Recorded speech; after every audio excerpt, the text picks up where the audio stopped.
So, David, I hear this new show coming up, the 40 and Slip. You know, I don't know where these douchebags are coming from. Steve Alcorn's a fine investigator. What he's doing with this Chris dude, I have no idea. Christopher York is fucked up. The dude is seriously fucked up. Put that on the show. Yeah. Go fuck yourself. You harassed me to watch this piece of shit. And ultimately a piece of shit it is. And fucking listen! I was going to make a lemming noise. I was a fucking lemming. I don't know. How do you explain those kind of things? Aliens are actually time travelers from the future. So don't worry, in the future, we're still ignorant bastards. This show is going to be fucked up. I'd like to tell you all this show is going to be good. But let's face facts.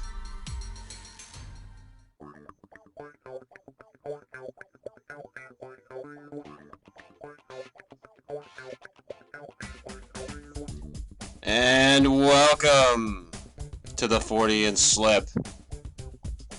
This week, it's episode 6, the Ghost in the Shadow People episode.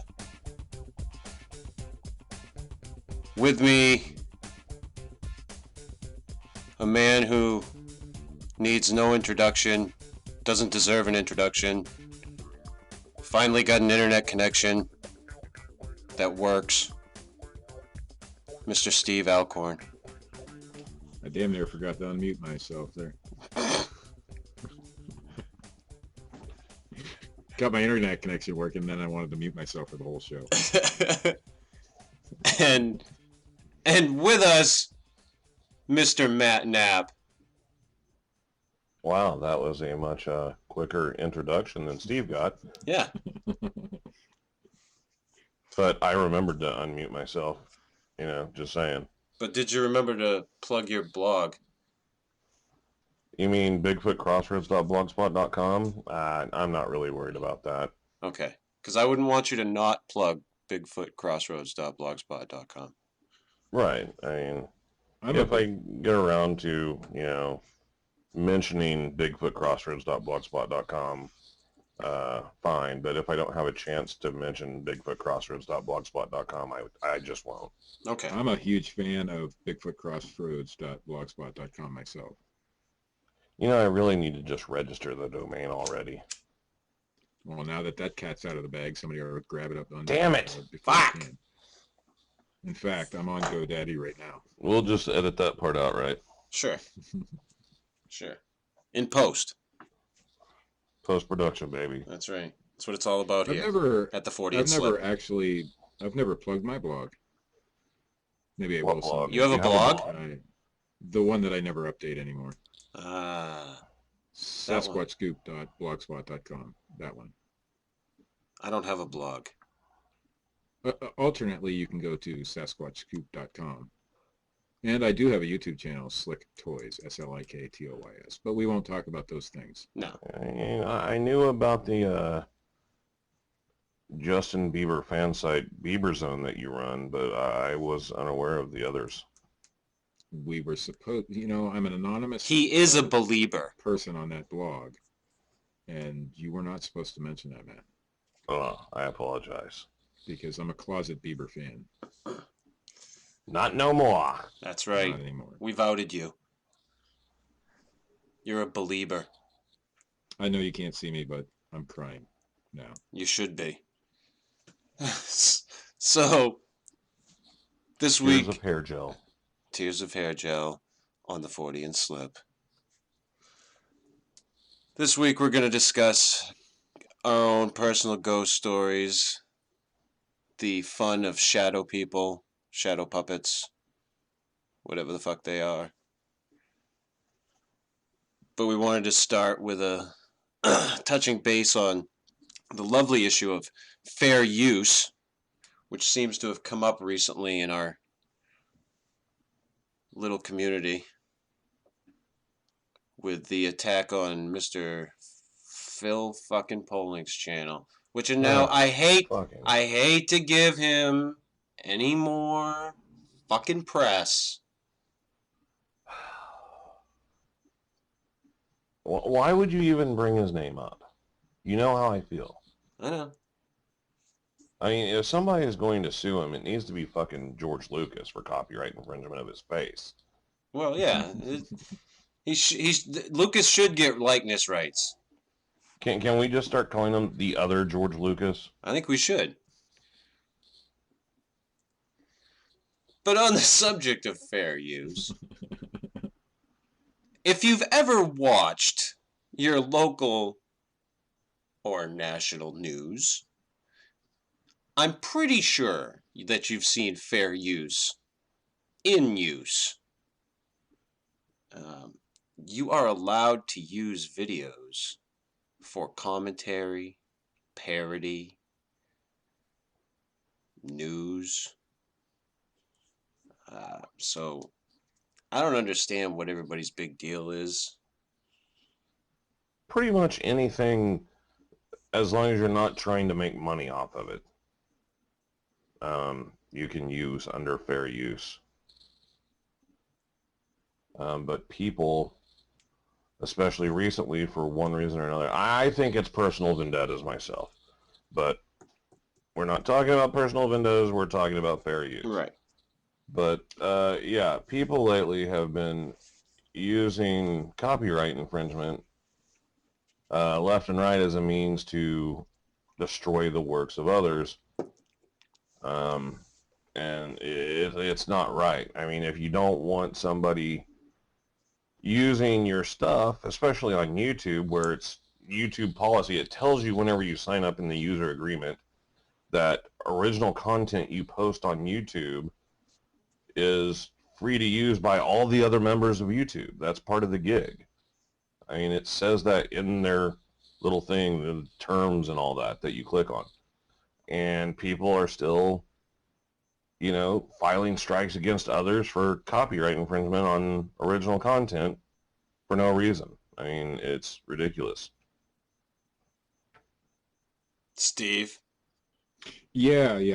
I had my own little, issue with that this past week on a video that I used under the fair use law. But in my case, somebody else other than the actual video owner tried to file a copyright strike against me. Of course, they failed. And even if it had been the original owner, it's still fair use. The reason I think that they did it is because they did not agree with what I said in that particular video. And so it's, like Matt said, it's more personal vendetta. It's more, okay, so you're pointing out my flaws. It was a Bigfoot video, a fake one, in my opinion. And you're pointing out my flaws, so I'm going to get my minions after you, and they're going to take you down. But another gentleman used a portion of the video that I allegedly stole from the other gentleman, and it was a good example of fair use, and I complimented on it because he used a portion of my video, which is 100% legal under the copyright law, to make commentary on. And I have no problem with that. If anybody wants to use anything of my original works to make commentary on, that's the law, folks. You know, I can't sue you for it. So Right. Go for it. The moral of the story is don't be a fucking douchebag. Yeah. Right. Fucking stop being an asshole. I mean, if you disagree with someone, fine. Go ahead, leave a comment, email them, write a blog about it, whatever you want. But to like try to, you know, place false claims against them for infringing on the law, that's fucking ridiculous, man. Quit being a fucking crybaby. I know Phil has, and this week I was called a thief, and you know, I didn't steal nothing. Like Matt said. Wait a minute. That was a double negative. So basically, you just incriminated yourself. So send me up the river. You're a thief. But no. God damn it, Steve. I am not. What did Richard Nixon say? I am not a crook. I'm not a crook. So the thing is, you know, when you point out flaws in people's evidence as Phil Poling does a lot of the times, although he has sometimes confirmed things or, come close to confirming things, and I've done the same. But when you point out the flaws, that's when people get all up in arms about this fair use law. And that's when they lose all of their common sense and perspective. Right, perspective on what really is the law. Because if I'm praising them, I have never gotten one fair, copyright claim against me if you're praising the video. But when of you course not. tear it down, and neither has Phil, by the way, and when you tear it down because it's bullshit, that's when the vendettas come out, and that's when people tend to sue you over pictures that they don't even own and try to take your YouTube channel down. So that's my little rant. Fair use. It's the law. So get over it, bitches. Ah! But yeah, it's Halloween is nearing. And I thought we'd, I think all three of us have ghost stories in our own personal lives. I do. Don't we? Mm-hmm. But I thought we might share those before our lovely holiday of Halloween, which I love, by the way. My favorite holiday. I like free candy. Halloween's fucking great. Halloween is the coolest holiday. Halloween, the one day that you allow your children to take candy from strangers. That's right. Yeah. And you can dress up, and the veil between the worlds is the fucking thinnest. I mean, I used to think dressing up and running the streets at night, which is what used to happen on Halloween, and going door to door and getting candy, and you get this bag full or whatever, pillowcase, sock if you're poor, full of candy, and you go home and now you've got this whole thing of candy, and it's all fun and great. But now that I'm older, and I have children somewhat of my own, I kind of enjoy it more because I can still dress up if I want to, but the kids actually go out and get the candy for me. That's right. Yeah, you ain't got to do any work. Yeah, you just take theirs whenever they get home. Right. Under the false pretense of, you don't need all of checking this. it for needles and razor blades. No. You don't even use that one anymore. You just say, this is unhealthy. And look at me. Do I look like I'm the epitome of fucking health? No. I like to stick with the razors and syringes, though, because I've always been a big fan of that. That one instance that happened, and it was a family member. Yeah. Yeah. My son and I have an understanding that when he comes home, I don't use any bullshit excuses. I get the fucking Reese's peanut butter cups. Other than that, he can have it all. Hey, that's fair. Listen, I shot one in your mother, so I get the fucking Reese's peanut butter cups. That's right. Yeah. It's the one that I go with. I think we should kind of reiterate that point, though. What's that? We just skimmed over. Because every year, you see it. It's in the news. It's on TV. Hospitals offer free x-ray of the candy, and they really push that whole check the candy for dangerous items. Because they push the culture of fear. Yeah. Like you said, it literally happened one fucking time. And it was a family member that did it. Yeah. This isn't something that just happens all the time.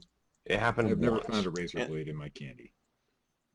Yeah, neither I would think it would be kind of cool to find one in my candy.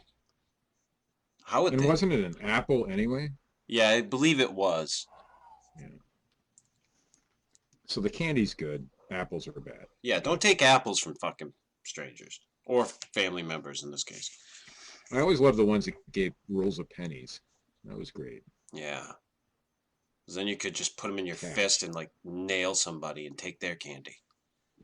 Yeah, one year a little old lady had made, once again, this is something that would never happen today, but she had made homemade cinnamon rolls and was passing them out, which was a great deal until you got home and realized that the cinnamon roll had leaked through the bottom of your paper sack and all your fucking candy was gone.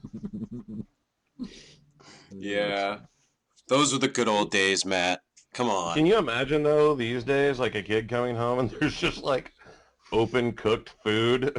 Like, why do you have a biscuit in your bag? Like, you're not going to get to eat that. It's laced with fucking arsenic. I remember one year, one of the houses on the street that we lived on had left the candy bucket out on the front steps. And just with a sign, and like one of my buddies, first thing up, just grabs the bowl, dumps it in his bag. Yeah, of course. They did that same thing in my neighborhood one year, except we rolled up on a bowl full of loose change. Like, really? You're gonna put money out here and not expect us to just fucking take it? Yeah, like, guess what? You're gonna need to refill the bowl, folks. Good thing I got all these rolls. We still have people who leave bowls of candy out. And of course, you know, it's an empty bowl by the time we get there because the first fucking kid takes the whole fucking bowl. Of course. Do you guys pass out candy? Do I? I don't. Yeah. I don't have to where I'm at. No. See, we do, but I was just kind of curious because I wanted to know if other grown-ups out there do the same thing we do. If kids came to this house, I would, but they just don't. Well, see, what we do is we buy the bags of assorted candy, and we pick out all the shit we like and hand out all the shitty candy. Well, if I had, we're one of the houses that hands out the fucking Tootsie Rolls. All right. If I had bags of candy, it wouldn't make it to the fucking front door. It'd be gone. Damn, Skippy. Dum-dums. Yep. Here you go, kids. This is what we got. You sure you don't want another box of fucking Milk Duds?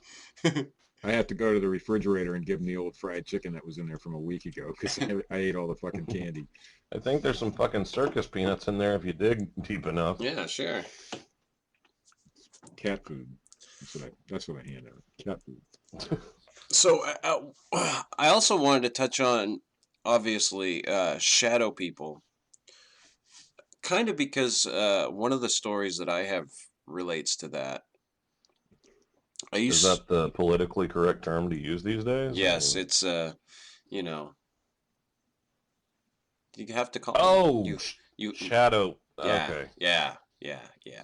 What were you thinking, Matt? I thought he was talking about. He's from the South. What do you think? Oh. Yeah. Okay, I got you. Yeah, you know, shadow people that hang out in the shade. Stuff. Yeah. Shadows. But anyway, I used to rent a room in the back of a trailer, and I stayed there for quite a few years. And over the course of the years, I'd often see out of the corner of my eye just like movement, sort of like a shadowy, quote unquote, figure, or I'd catch like glimpses of a woman in the mirror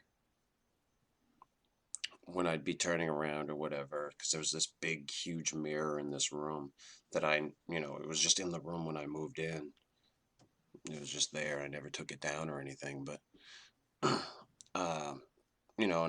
I was there from like 99 until 2001, I want to say. And then I stayed there again after I got divorced. And I had instances happen over the course of both times that I was there. I was seeing this, figure, and then after a while, I got talking to my roommate one day. We were drinking or something, because we were always fucking drinking. But he's, Wait. You were seeing things, and you were drinking. Okay. Yeah. Keep going. Yeah. I got you. So, and he, we got talking about it, and he's like, well, my mom died in that room. And I was like, no shit. And, she had cancer and she stayed home and he took care of her and she died in the room that I lived in. Well, then I guess we're going to renegotiate my rental Yeah, agreement. yeah. Weren't you supposed to fucking tell me about that before I moved in? I'm sorry, but I will never, ever sleep in a room where somebody died. I can't handle that shit. But I grew up in a room where someone died. Like, it's still actually my bedroom now because now I own the house, and my great-great-grandmother died in my bedroom. But it's interesting that you mentioned the big mirror, because in my hallway, I have a mirror that's practically the full length of the hallway and goes from like mid-wall all the way to the ceiling. And I, too, have seen ghostly reflections out of the corner of my eye as I'm turning around in the mirror in the hallway. Right. Now, and I mean, far be it from me to say that is exactly, what I may be inferring that it is, but it could be some trick of light on my eyes or whatever, Oh, yeah. It could, I don't know if it goes back to like matrixing or anything like that, but these are things that I saw and experienced, and I'm just relaying them. But yeah, that it was a very weird phenomenon for me. I mean, I don't know how it was for you, if you felt like it was just a normal thing or. No, because it didn't happen on a frequent enough basis for me to think that it was something just typical. Like the house I grew up in, which, like I said, I now own, it's had a history of being haunted. Before I was ever born, my family owned the house, and other people in the family have had experiences, and just about everybody that's either been a family member or a friend that's spent an extended amount of time here has had some experience of the unexplained. Actually, a good friend of mine, Bob Dominguez, who owns and operates nightwatchers.com, a paranormal site, he had his first ever ghost sighting, if you want to call it, in my home, and it was basically a shadow person that walked across the hallway from the kitchen to the bedroom.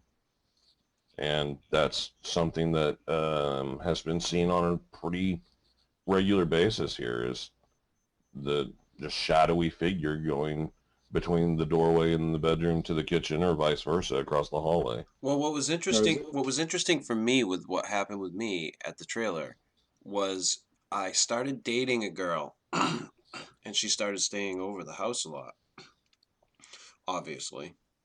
And one morning, we got talking and she brought it up. I had never brought it up to her that I had ever seen anything in there, but she brought it up to me. And I was like, wow, that's fucking freaky. But, Yeah.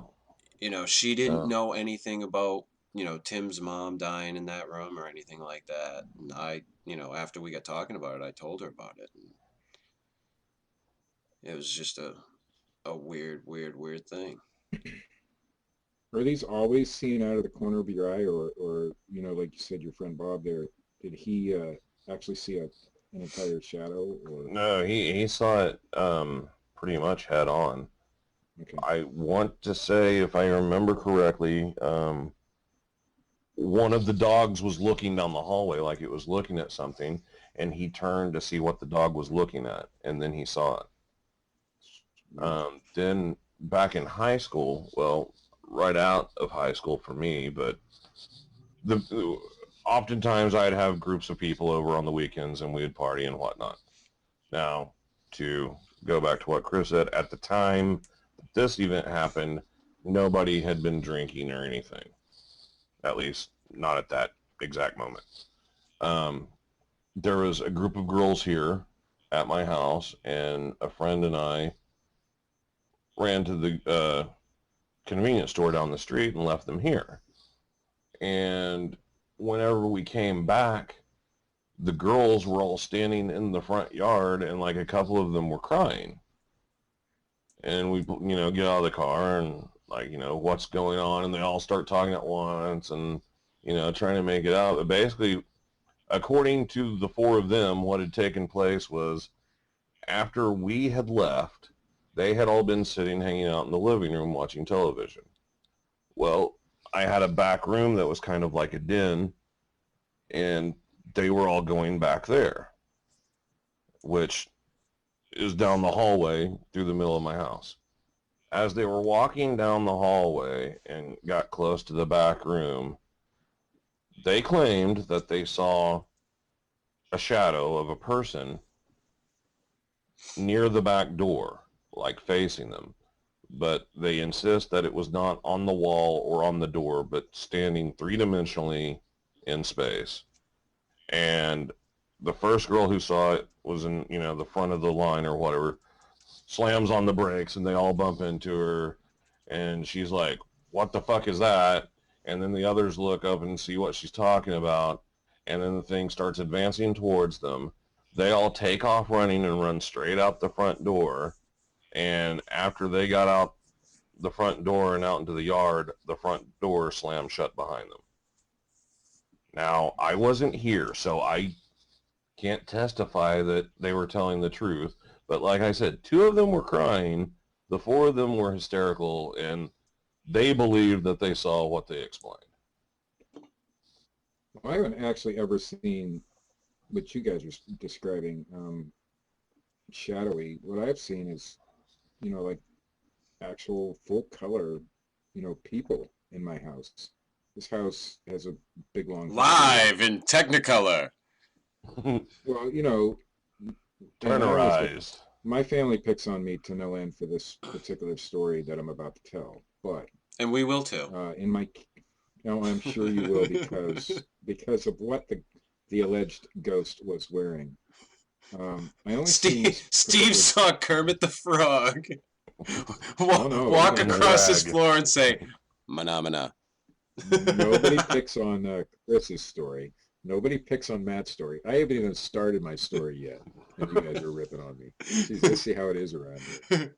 Anyway, okay. So this is the first thing that anybody recalls occurring in this house. But I was walking into my kitchen, and right in front of my freezer, which is on the far wall, we had one of those big chest freezers, stand-up chest freezers, and I see just a lower torso of a guy running across, literally running across the kitchen. Now, he was wearing blue jeans, but he was wearing, and this is where you guys are going to laugh at me and pick on me, but it's the God honest truth. He was wearing Chuck Taylor Converse, the All-Stars, but they were red, white, and blue. Okay. I knew it. Here it comes. I thought for sure you were going to say 4-inch pumps, but go ahead. Yeah. No.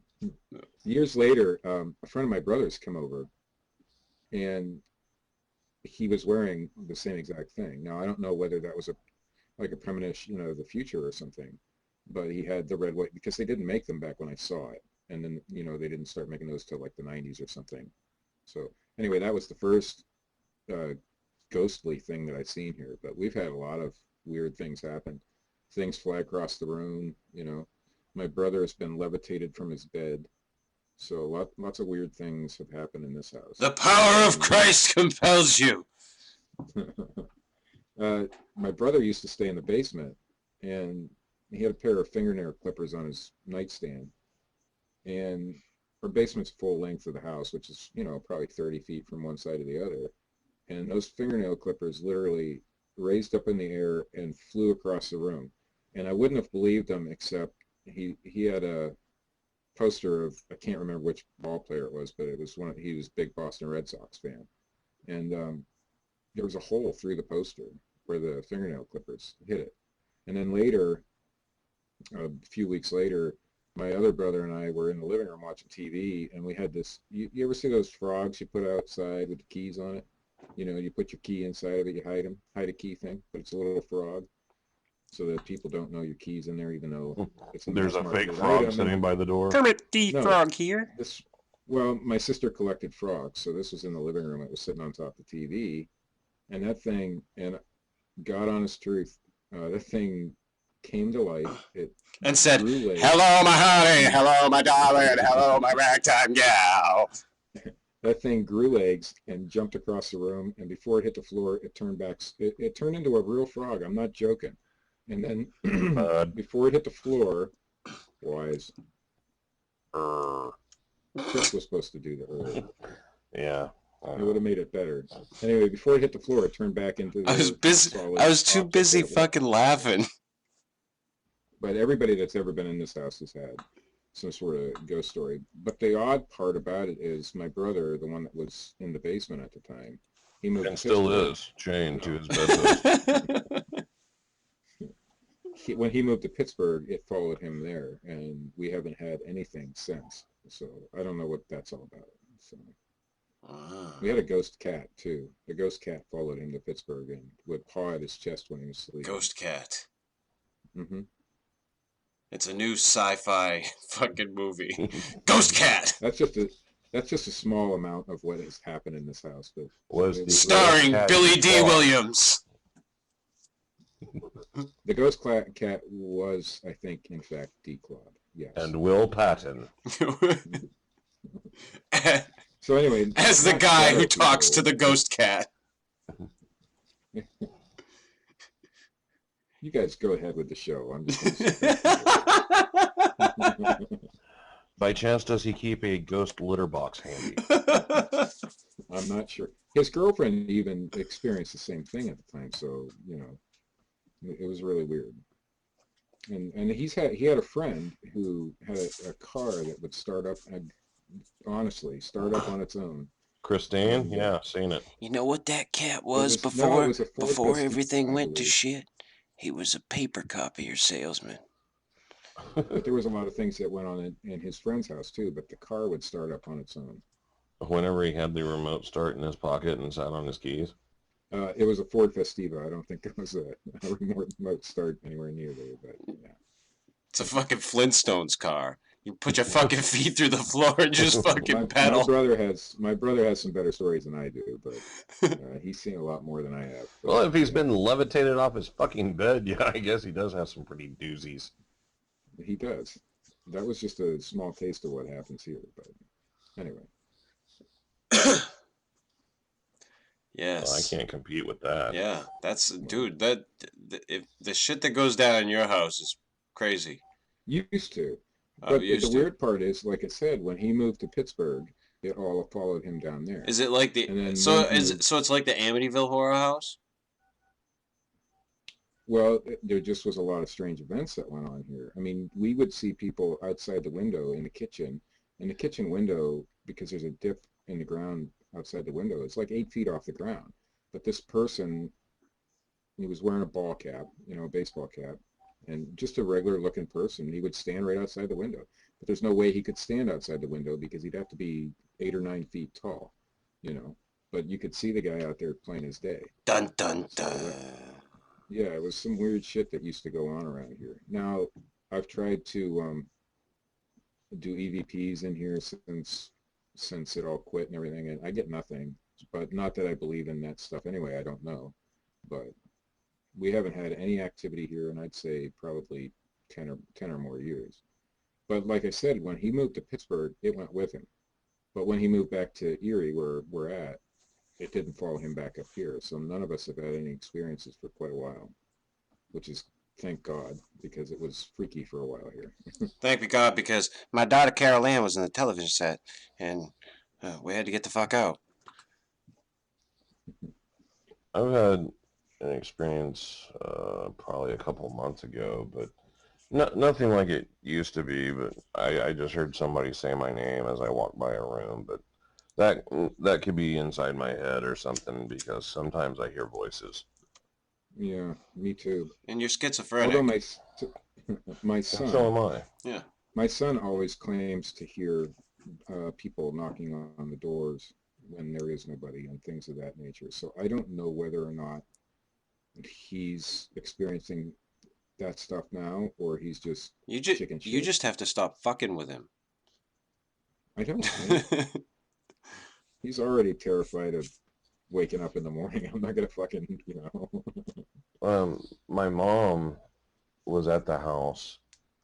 This was back before I was born, and she laid down in the front bedroom to take a nap, and she woke up and she kind of like rolled over and opened her eyes, and she said standing in the doorway was like some sort of robed figure.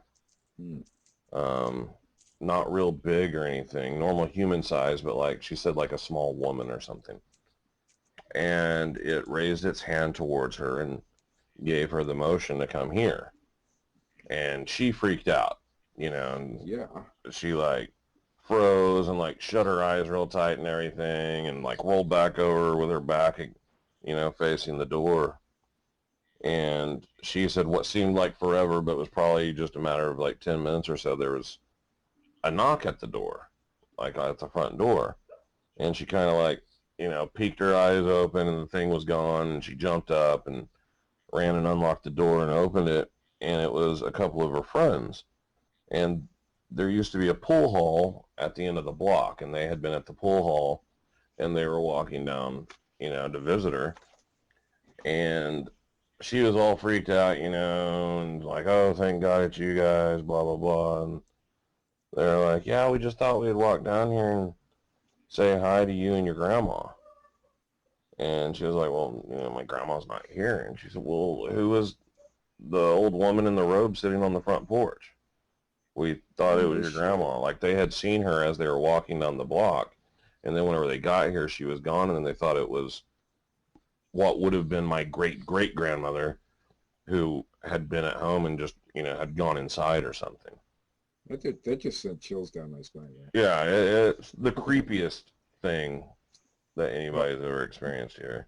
The one thing that I forgot to mention, when we had that frog key thing, my sister, after that, she took it, and we have a big old field behind our house, and she took it and threw it back into that field. And that thing showed up the next day on the front porch, and we tried for a long time to get rid of it, throw it in the garbage, everything, and that thing kept showing back up. So I don't know. It was really weird. Finally, I think it disappeared for good, but that was another freaky aspect of the story. So you got all these different types of ghost hauntings experiences. You have poltergeists, or things that just knock pictures off walls or knock on the door or whatever, and then you have these full body apparitions. You've got the color apparitions. You've got shadow people. You've got I'm not going to say orbs, because I think orbs are bullshit. At least the ones that get taken by digital cameras. But you have all these different types of entities. What do you think they are? I mean, are they the spirits of loved ones, or is it some sort of, geomagnetic recording? Or I tend to think that I tend to think that it's a bit of both, but I'm not really, I'm not. It's so hard to say anything factual about any of this, because it's how do you back it up most of the time? Right. I have a hard time believing that it's the spirit of people who died. But I think that, as beings on this planet, we are made up of vibrating atoms. We are mostly just space, with just particles just whipping around, just fucking vibrating. And we live fairly cyclic and habitual lives. We do a lot of the same shit for long, extended periods of our lives. And I think a lot of that gets imprinted in the surrounding area where we are. So for it to be some type of, resonant let's say, image left over or sound or, whatever. I don't know. But it's an interesting phenomenon, that's for sure, because a lot of people experience it. Here's the one thing that I have, in my experiences. Like I said, the kid ran across the kitchen floor, or the kitchen, and then later, years later, at least 10 years later, I saw the same thing, but it was a real person.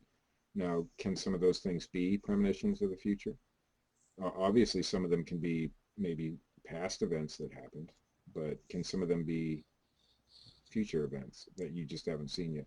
And why would I pick that particular future event out of the thin air? I have no clue, because it made no sense. Or is it just a thinning between dimensions? Yeah, and it's a glimpse. Could be. You never know.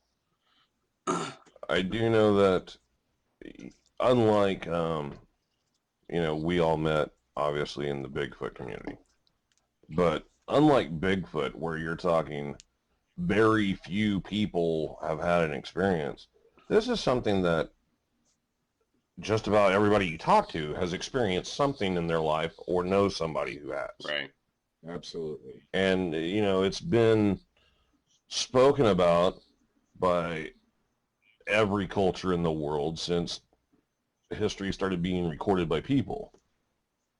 So you would think that there has to be something to it. It can't just all be hallucinations. Absolutely. But I think the key factor in trying to figure out what it is exactly is the difference between intelligent and non-intelligent.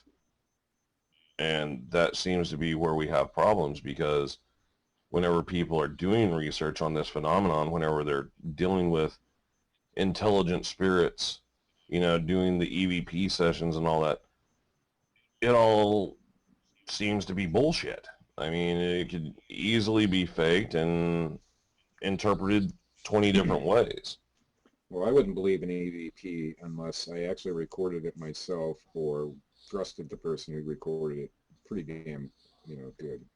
Because anything I've ever seen on EVPs pretty much could be made up bullshit, Right. So, Yeah, it just lends itself. It lends itself to be suspect. now, if I recorded it myself and knew that there was nothing else going on at the time, and then I would believe it. But it's a very hard phenomenon for me to believe it's the EVP. Not that it doesn't exist, because if you're seeing spirits or apparitions or glimpses of the future or something from another dimension, obviously something exists. So why couldn't there be vocals along with that too? Because you're seeing something, why wouldn't you be able to hear something? So it's a possibility, I guess, that EVPs are real. But the ones that I've seen on TV and on the internet, how do you prove it? You don't. Right. So, yeah. And even with ghosts, how do you prove any of that? You don't prove any of it, and I don't think we'll ever get the answer, which is kind of sucky. And I think that's the answer, is that we're never gonna. I honestly don't think we're ever gonna really have an answer. I think they're all in and of themselves personal experiences. But like Matt said, everybody seems to have had that kind of experience. It doesn't matter what your background is. I know some devout Christians that have had, in fact, my family was all devout Christians at the time we had our experiences. Yeah. I know atheists that have these experiences. I know Amish folks that have these kind of experiences. Yeah, and it So crosses all kinds of lines. and it doesn't matter where you're from. It doesn't matter who you are. You will eventually have some sort of ghost experience, what we could classify as ghosts anyway. And on that note, But the freaky ones are the ones that, when things turn into something they weren't really, those were freaky to me. Go ahead, Chris. don't you have some news, Steve? I sure do.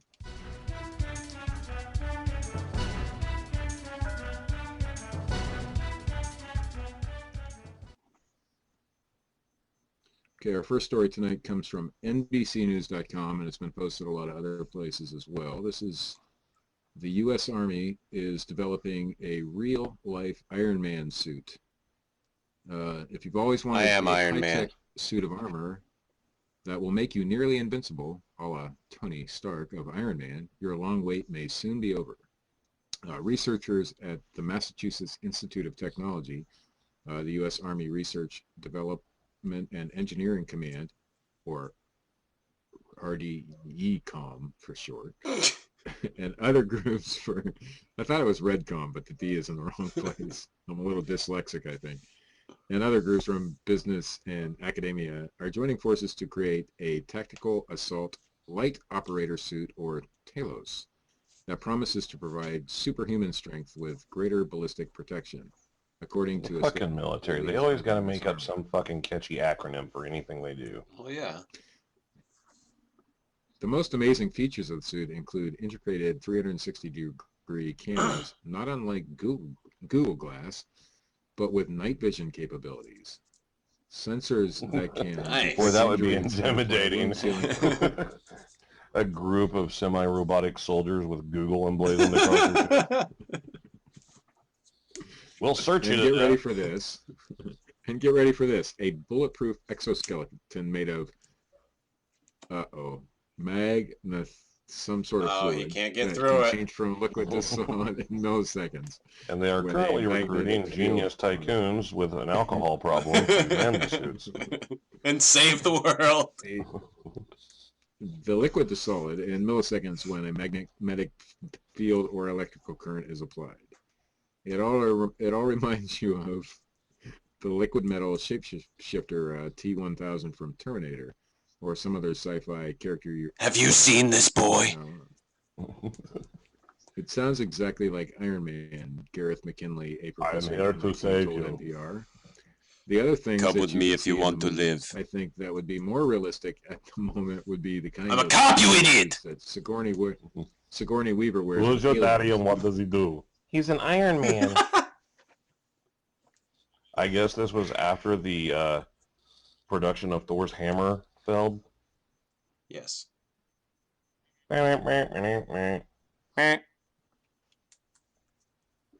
Steve? Yes. I lost my bionic eye story. What the fuck? In related news, they're making a bionic eye too. Lee Majors.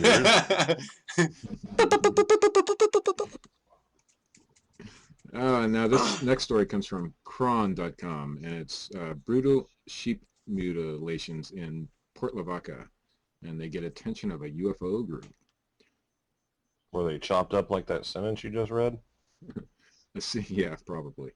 A series of brutal sheep mutilations are perplexing Port Lavaca residents and have even caught the attention of a popular member of the UFO investigation community. Wayne and Karen Daggs have lost 21 of their prized Barbados sheep since July. Most recently losing 2 just days ago. The Daggs live on 10 acres that back up to a bayou. In a caravan. The Daggs' strange story began this summer when 4 young female sheep went missing. At first, and young Jimmy had a perplexed look on his face. I thought people were taking them for food. He first suspected it had something to do with the rumor of illegal immigrants living in a trailer nearby. Blame it on the immigrants. Daggs said he could forgive people for stealing the animals to eat, but as he started finding them mutilated, things took a stranger and more sinister turn. Perhaps Wayne the Daggs coyote was wearing them to sneak in on the flock. Wayne Daggs spent 23 years in law enforcement, and 18 of those as a constable with Calhoun County Precinct 4. Since retiring in 2000, he's been tending to his animals. To his anals? That he may have angered someone during his years in law enforcement or elsewhere. I worked hard not to make enemies while I was on the job, Daggs. I'm going to get you, Flatfoot. Just wait until you raise sheep. These are brutal sheep mutilations, correct? They are brutal. Non-brutal mutilations. Recently had been every 5 days that he lost an animal, and usually a few at a time. Barbados sheep weigh about 60 to 75 pounds, so they wouldn't be easy for any of the predators found in Calhoun County to take them away. Was she a great big fat sheep? Calhoun County sheriffs have been involved since the beginning of Daggs' sheep killings. This is where the Mutual UFO Network and Section Director Charles Stansberg comes in. Stansberg saw an Associated Press story about the mutilations and contacted the sheriff's office. Why do aliens only mutilate farm animals? I don't know. Good. I'm at a loss. I'm sorry. I know you were like lofting one up there, but it's an ongoing investigation, so I can't talk too much about it, says Stansberg. He says the documents related to his investigation are confidential. We need to find out what is getting in the property, says Stansberg. He has no comment on what he personally thinks it is. Yeah, because he's afraid of that sheep file showing up on Wikileaks. It could be a man, a wolf, an ET, or anything, he says. We're trying to lean towards earthly things. Earthly things. Could it be part of the Iron Man testing? Our final story. Naked man attacks hunter after referring to Sasquatch. This one's out of Manning, Oregon, and I found it on Q13fox.com. A naked man who reportedly made a reference to Sasquatch attacked a hunter with a rock in a remote wooded area of Oregon Thursday morning, police said.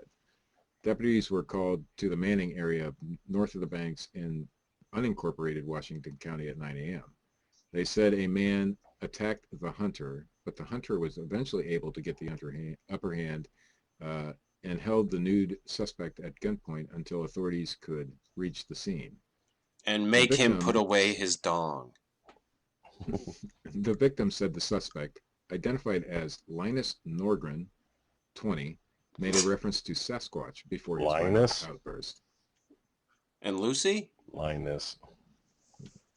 The 58-year-old hunter said Nordgren used a rock the size of an apple to hit him on the head multiple times. The victim said the naked man also used a piece of clothing to choke him. When Nordgren, I believe, stopped the attack, the victim used his hunting rifle to keep the suspect in the area. Deputies said the man had the gun on Nordgren when they finally found the scene. Deputies still don't have a motive for the if attack. he had a gun, how did he get hit multiple times in the head with a rock and choked out by a t-shirt? Deputies still don't have a motive for the attack or a reason why Nordgren was naked. He was taken to the hospital for treatment of minor injuries and then booked in jail on charges of second-degree assault, strangulation, and menacing. Additional charges are expected as the investigation continues. The hunter was If anybody asks, tell him the Sasquatch did it. The hunter was taken to the hospital, but deputies did not believe his injuries were life-threatening. And that is the news, guys. And that is episode 6.